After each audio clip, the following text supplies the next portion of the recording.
कुणबी दाखल्यांच्या चौकशीची मागणी करणाऱ्या पंकजा मुंडेंवर मनोज जरांगेंनी पलटवार केलाय। ज्यांना मोठं केलं तेच आता मराठ्यांच्या मुलाबाळांच्या मानेवर घाव घालत असल्याचा आरोप जरांगेंनी केलाय।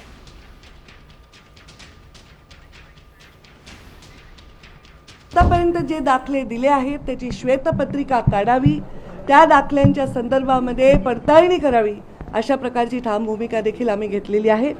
यामुळे ओबीसी समाज हा मुळात सामाजिक मागासलेपण भोगतोय। त्यामुळे ओबीसी समाज खरं तर राजकीयदृष्ट्या सुद्धा मागासलेला आहे। मराठा समाजाला राजकीय मागासलेपण नाही, समृद्ध राजकीयदृष्ट्या मराठा समाज आहे आणि अशा वेळी ओबीसी समाजाच्या राजकीय हक्कांवर सुद्धा गदा येणार नाही। या संदर्भामुळे त्यांना कुठलेही बोगस सर्टिफिकेट दिले जाऊ नये याबद्दल मात्र ठाम निर्णय आम्ही घेतलेला आहे।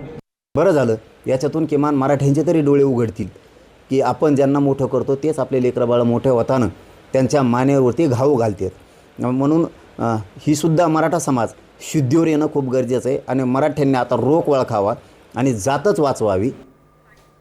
आता isakal.com आहे देशातील नंबर 1 ची मराठी न्यूज वेबसाईट। प्रत्येक अपडेटसाठी isakal.com ला नक्की भेट द्या।